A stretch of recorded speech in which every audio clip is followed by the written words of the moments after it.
ನಮಸ್ಕಾರ, ಸುದ್ದಿ ದಿನಕ್ಕೆ ಸ್ವಾಗತ. ನಾನು ರಾಹುಲ್ ದಯಾನ್. ಪ್ರಮುಖ ಸುದ್ದಿಗಳನ್ನ ನೋಡೋಕ್ಕೂ ಮುಂಚೆ ಈ ಕ್ಷಣದ ಹೆಡ್ಲೈನ್ಸ್. ಸುಳ್ಳಿನ ಕಾರ್ಮೋಡ ಸರಿದು ಧರ್ಮಸ್ಥಳದಲ್ಲಿ ನವ ಚೈತನ್ಯ. ಜಾಥಾ ನಡೆಸಿ ಖವಾಂಧರಿಗೆ ಜಯಘೋಷ ಹಾಕಿದ ಜೈನ ಭಟ್ಟಾರಕರು. ಸತ್ಯ ಬಿಟ್ಟು ಹೋಗಿಲ್ಲ ಅಂತ ಭಕ್ತರಿಗೆ ಹೆಗ್ಗಡೆ ಸಂದೇಶ.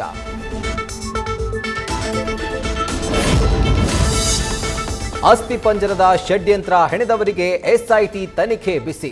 ಮಾಸ್ಕ್ ಮ್ಯಾನ್ ಚೆನ್ನಯ್ಯ ಹಾಗೂ ತಿಮರೋಡಿಗೆ ಬುರುಡೆ ಸಂಕಷ್ಟ. ಇತ್ತ ಎಸ್ಐಟಿಗೆ ಸವಾಲಾದ ಸುಜಾತ ಅಜ್ಜಿ ತನಿಖೆ.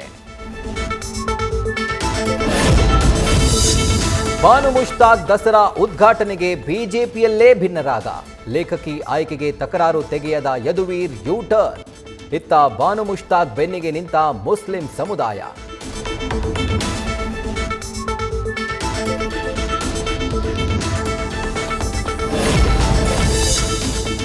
ಸಾಹಸ ಸಿಂಹ ವಿಷ್ಣುವರ್ಧನ್ ಅಪಮಾನಿಸಿದವರಿಗೆ ತಕ್ಕ ಶಾಸ್ತಿ. ಅಭಿಮಾನ್ ಸ್ಟುಡಿಯೋ ಜಾಗವನ್ನೇ ವಶಕ್ಕೆ ಪಡೆದ ಸರ್ಕಾರ. ನಟ ಬಾಲಣ್ಣ ಕುಟುಂಬಕ್ಕೆ ಆಘಾತ.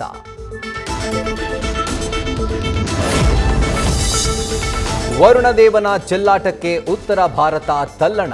ದೇವಭೂಮಿಯಲ್ಲಿ ಸಾವಿನ ಚೀತ್ಕಾರ. ಬೀದಿಗೆ ಬಂತು ಬದುಕು. ಹಿಮಾಚಲ, ದೆಹಲಿ, ಮುಂಬೈನಲ್ಲಿ ನಿಲ್ಲದ ಮಳೆ ಅವಾಂತರ. ನ್ಯೂಸ್ ಫಸ್ಟ್, ನಿರ್ಭೀತಿಯಿಂದ ನಿಮ್ಮ ಪರವಾಗಿ.